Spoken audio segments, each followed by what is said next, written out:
กับสบายดีพี่น้อง FC ทางฝั่งไทยฝั่งลาวและทางต่างประเทศเด้อ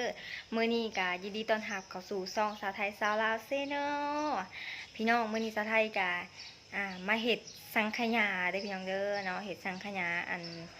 เฮ็ดข้าวเหนียวมูนหั่นแหละพี่น้องจะเป็นข้าวกล่ำมาเบิ่งหน้าตาว่าสิเป็นจังได๋สาวให้เฮ็ดสิเป็นตาแซ่บหรือบ่พี่น้องมื้อนี้นั้นเฮ็ดเพื่อคนงานเพราะว่าเขาสิมาตัดหญ้าซอยพี่น้องหญ้าเพื่อนชาวไทยหาโหกหลังจากตัดแล้วก็สิเนี่ยใส่กระสอบแล้วก็เอาไปเกลือซัดอยู่นาพี่น้องจะเป็นคุ้ยแล้วก็เป็นแบะแล้วก็เป็นงัวเนาะพี่น้องหักแบะมันก็บ่สู่กินดอกหญ้าที่เราตัดไปให้ไปสินะ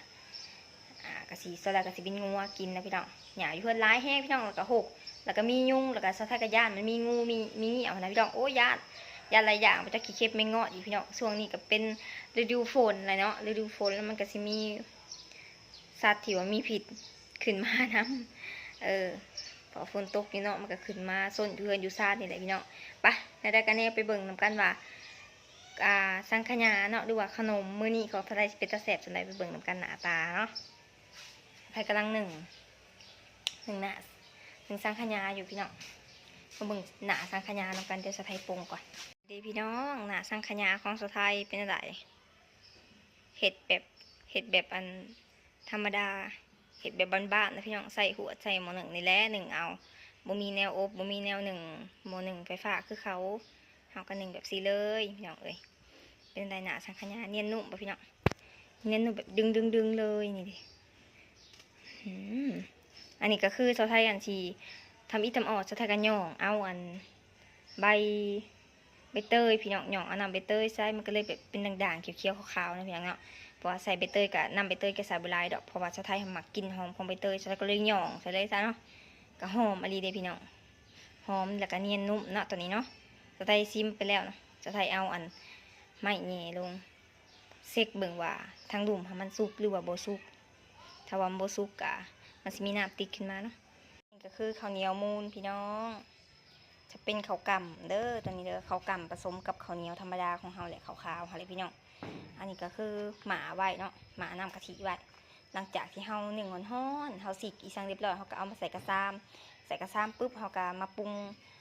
น้ำกะทินะพี่น้องเนาะใส่เกลือใส่น้ำตาลแล้วก็เอาไปข้างหม้อไฟแล้วก็ให้น้ำตาลละลายแล้วเฮาก็เอาลงมาใส่ตอนฮ้อนเลยตอนนี้ก็หมาไว้เผื่อให้มันเขาน้ำเขาเนื้อให้กะทิเขาไปในเนื้อของเขาให้มันหอมให้มันของกะทินะพี่น้องจะไหนกะอีกประมาณชั่วโมงหนึ่งหรือว่าครึ่งชั่วโมงกะสามารถกินได้เลยแหละตอนนี้ก็กินได้คือกันแต่ว่ามันก็ยังสิบ่แซ่บมันสีเนื้อน้ำเนาะน้ำกะทิพี่น้องหลังจากที่ว่าเฮาถ่าให้เขาเซตโตหรือว่าเขาอมน้ำนะพี่น้องเฮาก็สิมาขูดมะพร้าวตัวนี้ก็มีคนใจดีเอามาให้พี่น้องดิมีคนใจดีเอามาให้เฮากับสีขูดเอามะพร้าวนี่แหละวิธีการเห็ดสะไทยกับสีขามไปก่อนเนาะขั้นตอนแต่ละขั้นตอนมันก็สีแบบว่าโดนแน่นะพี่น้องในการเห็ดสะไทยเห็ดแต่เช้าผู้เด่นนี่ป้านั้นยังบ่ได้กินนะสะไทยเห็ดแต่7-8 โมงป้านี่10 โมง 11 โมงเนี่ยยังบ่ทันได้กินป้านี่ก็ยังบ่แล้วนะพี่น้องเนาะไปนี่เฮาไปเห็ดให้มันแล้วก่อนมาพี่น้องขั้นตอนการขูดแล้วพี่น้องเอ้ยมะพร้าวก็ได้มาแบบฟรีๆได้ตั้ง2 หน่วยไปเลยพี่น้องแต่ว่าเฮากะเห็ดแต่หน่วยเดียวก็พอแหละปานใดสิกินหน่วยเดียวอันนี้ก็ไปยืมของเพิ่นมาของสะไทยมันฮักพี่น้องเพราะว่าสะไทยเป็นคนที่ว่ามักเห็ดขนมแล้วก็มักกินขนมแห้งเนาะกินแบบขนมไทยขนมลาวสินะแบบห่อใส่ใบตองไปสิเห็ดตลอดแล้วมันก็เลยฮักแต่ยังไม่ได้ไปซื้อเนาะก็ยืมของเพิ่นมาก่อน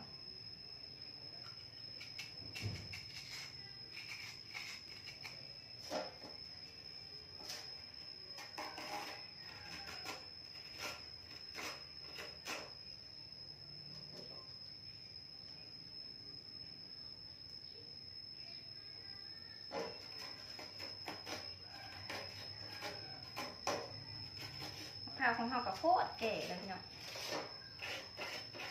แก่ว่ะ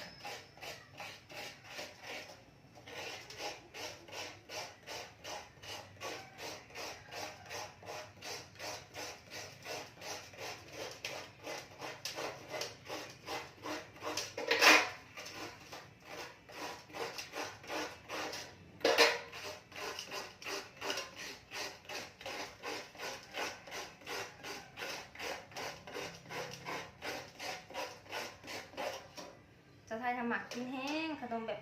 ไทยๆลาวๆสิแบบเห็ดกับเห็ดโดยตัวเองเลยพี่น้องที่จริงไปซื้อเขาหาก็มีขายอยู่แต่ว่าสาวไทยก็หมักกินซีมือตัวเองหลายกว่าทางก็กินหลายบอกก็บอกเด้พี่น้องอยากเห็ดหลายกว่าเรื่องเห็ดอยู่เห็ดกินกะตั้งแต่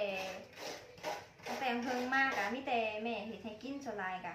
พอใหญ่ขึ้นมากแล้วก็รู้สึกว่าอยากเห็ดขนาดพี่น้องแบบ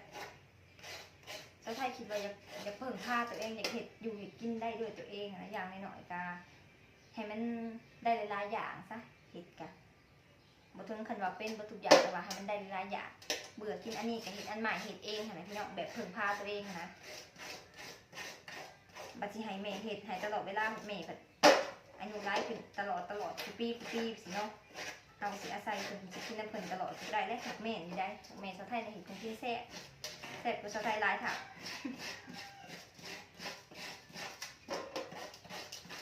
แม่มาแล้วก็เห็ดเองหลายอย่างกะเห็ดกับบ่ได้เป็นดอกพี่น้องแม่พาเห็ดกับบ่ค่อยจืดได้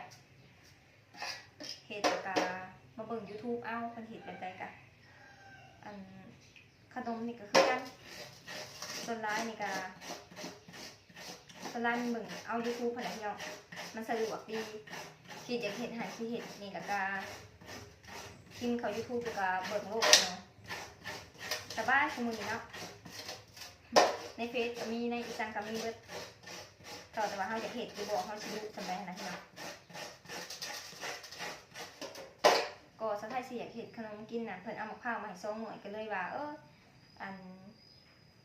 เขากำแม่สาวไทยเอามาให้ก็ย่างอยู่สาวไทยกินกันนั่นหั่นนะก็เลยลงมือเห็ดซะน้ำตาลเฮาก็มีแล้วในเฮือนถอดแต่ว่าเฮาซื้อแต่กะทิซื้อเนี่ยซื้อแต่กะทิอย่างเดียวไข่เฮาก็มีแหละในเฮือนเดี๋ยวพี่น้องวิธีของสาวลาวนะพี่น้องเนาะบ่มีดอกอาหารแบบราคาแพงๆหรูๆเนาะมีแต่อาหารแบบบ้านๆนี่แหละพี่น้องเราคือคงกินแต่ละมื้อกาลวกผักจำแจ่วสไลด์กับแมนหน่อไม้กับจีดอกมาแต่หน้าสไลด์นะแบบนั้นเป็นสไทยนะ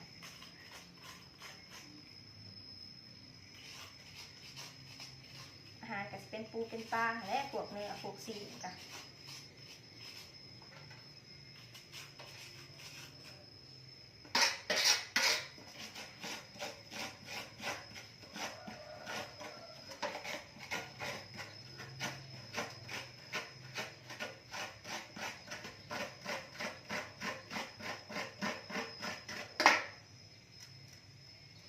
เลยพี่น้องตัวนี้ก็คือมะพร้าวที่สะพายขูดไว้เป็นอะไรพี่น้องขาวๆเลยดิเด็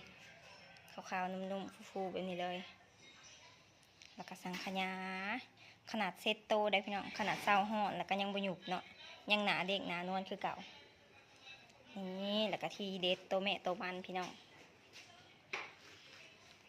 นี่สะพายก็สิจัดใส่กล่องเนาะจัดใส่กล่องแล้วก็สิเอาไปฝากคนในบ้านนี่แหละเวลาสะไทยเห็ดอยู่เห็ดกินอีสังละลายกะฝากได้พี่น้องเลยฝากไปให้เขากินน้ำอันกินเองหยุดถอดแต่ได้เพื่อนกินโบเบิร์ตพี่น้อง3-4 คนกินนะอันนี้หลายเกินนะพี่น้องเนาะเขาก็สิแบ่งไปให้คนอยู่หน้าบ้านกับหลังบ้านสะไทยแหละในบ้านเขานี่แหละมีสังกะแบ่งบัตรกันกินเนาะ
นนี้ก็จะเป็นของสาวไทยเองพี่น้องเป็นอะไรหน้าตาจิ้มลิ้มไหม อันนี้สาวไทยสิลองไปกินเบิ่งอยู่ในเฮือนนะพี่น้องตอนนี้อยู่เฮือนครัวฮ้อนเบิ่งหน้าสาวไทยเฮือนอะไรขย่อยผมไปเดี๋ยวเราไปกินอยู่ในเดี๋ยวพี่น้องเด้อ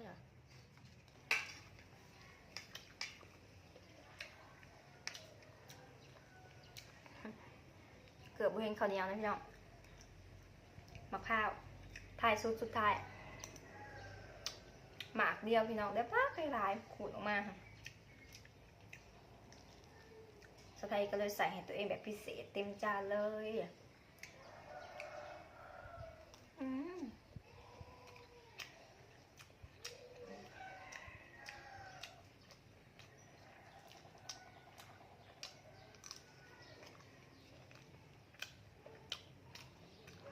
หวานพี่น้องแต่ว่าบหวานแห้ง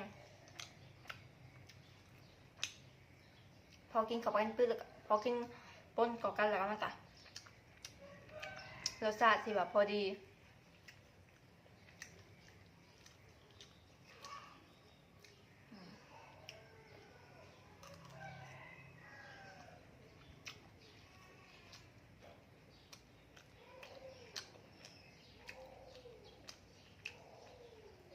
หลังจากที่กินแล้วสไทยจะเอาไปฝากเพื่อนบ้านนะพี่น้องแล้วก็เอาไปฝากผู้ที่เพื่อนเอาหมักพร้าวให้เพราะถ้าว่าบ่มีหมักพร้าวในมือนี้สไทยก็คือสิบ่เฮ็ดพี่น้อง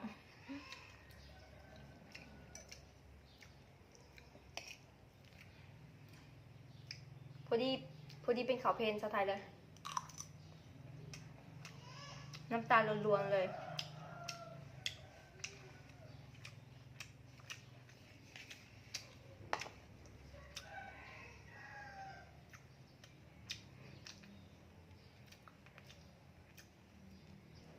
สำหรับคลิปนี้ไทยขอกราบขอขอบใจพี่น้องเพื่อนทุกคนเด้อที่เบิ่งจนจบคลิปเด้อมื้อหน้ามาพอกันในคลิปใหม่เนาะว่าสาวไทยที่เอาคลิปยังลงแล้วกันเฮ็ดอีสังสู่พี่น้อง FC กินขอกราบขอขอบใจเพื่อนทุกคนที่เบิ่งจนจบเนาะขออวยพรให้ทุกคนสุขภาพแข็งแรงกะคิดสิ่งใดปรารถนาสิ่งใดก็ขอให้ได้สมใจปรารถนาเด้อพี่น้องเด้อบัดนี้เนาะสาวไทยสิขอตัวไปอาบน้ำก่อนเพราะว่าอยู่ในครัวนี่แบบแทบสิเบิดมื้อเลยสาวไทยอยู่ค่ะนอกจากเฮ็ดกินแล้วก็เฮ็ดขนมเนาะปลาไปแล้วตอนนี้ก็11 โมงพี่น้อง12 โมงค่ะ1 โมงตอนนี้แหละแล้วก็เร่งๆจักหน่อยพักผ่อนแล้วก็เร่งๆจักหน่อยสาวไทยก็สิตัดหญ้าคนหญ้าไปให้งัวบัดนี้พี่น้องเอ้ยเวียกสาวไทยแบบแต่ละมื้อแทบสิบ่ได้อยู่แบบอยู่ละพี่น้องอยู่เพื่อนกันมีเวียกให้เฮ็ดคือกันเนาะออกไปนาแห้งเวียกหลาย สำหรับคลิปนี้ขอลาไปก่อนเด้อพี่น้องเด้อบ๊ายบาย